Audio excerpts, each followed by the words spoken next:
Hai semua, ini video pertama aku di channel ini dan aku mau sharing pengalaman gak enak aku ngontrak di Tangerang. Ya, tepatnya di Citra Raya. Jadi tahun kemarin itu aku kan baru pindah ya, ini sekarang aku ada di Jakarta gitu. Jadi tahun lalu itu aku ngontrak selama 1 tahun di Tangerang, tepatnya di Citra Raya. Dan aku ada naruh deposit sebanyak 5 juta. Ya, jadi sebenarnya ada sisa deposit aku itu sekitar 3,6 gitu karena dipotong maintenance ya selama 2 atau 3 bulan gitu. Karena yang kelupaan aku nggak bayar karena aku sempat stres banget beberapa bulan lalu karena aku bolak-balik Jakarta intens gitu ngurusin dokumen aku sama anak aku, yang sertifikat bangsanya, sertifikat ABG, APDAPI dan semua itu paspor Australia gitu. Itu aku urus sendiri tanpa sponsor, jadi aku sempat stres juga, aku mondar-mandir sendiri gitu kan. Terus ya pas aku mau pindah itu bayangan aku ya, perkiraan aku itu untuk perbaikan yang sedikit sekali itu mahal-mahalnya tuh 2,5 juta gitu, karena yang perlu diperbaikin itu cuma tembok bekas paku karena aku ada masang foto kan, ya 4 paku gitulah. Itu bisa nggak sih dikompon dan kemudian dicat lagi ulang gitu. Dan untuk cat ruang tamu dan juga kamar yang aku tempatin itu nggak nyampe 10 liter lah ya, karena tempatnya tuh kecil, rumahnya tuh kecil, nggak besar, klaster-klaster tahu kan, klaster kecil yang ada di Citra Raya di Tangerang gitu. Terus ada pintu bekas coret-coretan anak aku lah, pintu kamar aku satu doang. Itu mahal-mahalnya cat pintu yang bagus itu kayak aku udah tanya di toko cat itu sekitar Citra Raya, itu pun mereka pun bilang ini cat-cat yang bagus yang biasa dipakai untuk klaster tersebut yang aku tempatin gitu, dan harganya itu yang paling bagus ya kisaran 370-an gitu.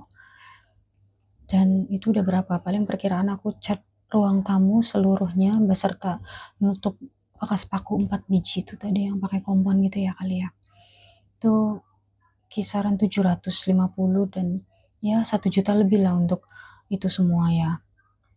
Terus memang ada tembok yang bongkar sedikit-sedikit sekali bekas itu pasang filter air, karena aku sempat minta tolong pasang filter sama ownernya nggak mau gitu, nggak mau pasang. Sedangkan kalau nggak dipasang filter itu airnya butek banget, warnanya kuning coklat gitu loh, jadi nggak bisa buat nyuci baju, nggak bisa buat mandi, geli lah, itu warnanya kuning banget coklat.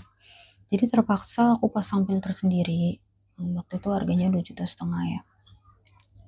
Aku pasang sendiri, aku udah izin juga sama owner yang izinin. Dan pas aku mau pindah kemarin aku cabut karena adik aku mau pakai di kampung kan. Jadi aku cabut lagian kan itu aku beli sendiri juga. Jadi ada bekas cabutannya gitu ya sedikit lah, kalaupun harus ditambal dengan semen. Itu sekitar 1 kilo aja cukup. Orang sedikit banget kok. Kurang lebih 1 kilo lah gitu. Jadi perkiraan aku tuh untuk perbaikan itu cat dan cat pintu gitu, udah itu doang yang harus diperbaikin. Itu mahal-mahalnya itu 2,5 juta, dan harapan aku tuh kayak masih ada sisa entah 1 juta gitu, karena aku emang lagi posisinya lagi butuh juga, karena aku lagi susah, aku baru pindahan gitu, aku banyak kebutuhan gitu loh. Kayak nyesek banget, harapan aku lebih, malah aku harus nambahin ya sekitar 1 jutaan lah gitu. Jadi 5 juta ya, 3 juta 600 lah ya, itu aku masih harus nambahin 1 jutaan gitu. Jadi nyesek banget untuk kerusakan yang dibayangkan perbaikannya tuh kisaran mahal-mahalnya ya, yang paling mahal itu ya 2,5 juta, kok bisa hampir 5 juta gitu. Kayak nyesek banget. Menurut kalian akunya yang memang maunya yang murah-murah atau memang itu terlalu mahal nggak sih untuk, beneran deh, untuk cat ruang tamu dan kamar aku tuh 2 kaleng yang 5 liter itu udah lebih dari cukup. Dan untuk yang mahal itu 750 10 liter itu udah cukup gitu ya, sama tukangnya lah, perkiraan aku ya 2,5 juta lah, sama yang cat pintu satu, sama beli semen, sama perbaikan di depan tadi yang aku bilang pasang filter.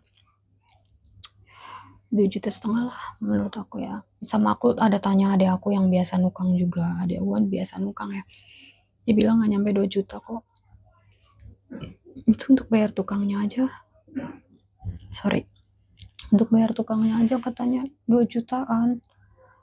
Emang sih rinciannya dikasih lihat aku, dan ya di luar ekspektasi aku aja, semahal itu gitu, semuanya ditanggung aku gitu, sedangkan sedikit sekali yang perlu diperbaikin gitu loh. Nyesek sih, cuman gimana ya, mudah-mudahan tahun ini atau tahun depan aku udah punya rumah sendiri ya guys. Doain ya teman-teman. Ya Allah, makasih ya udah dengerin cerita aku, semoga kalian nggak bosen. Nanti aku bakal cerita banyak sih di sini, pengalaman aku ya, sama daily life aku sama anak aku Alexandra, my toddler. Dia masih 2 tahun lebih sih, 2 tahun 5 bulan bulan ini. Jadi aku bakal cerita tentang daily life aku, pengalaman aku dulu. Aku banyak banyak lagi yang pengen aku ceritain, nanti aku bakal sering upload video deh. Kalau kalian suka sama cerita aku atau kalian penasaran pengen dengerin cerita-cerita aku, kalian boleh subscribe channel aku ya. Makasih.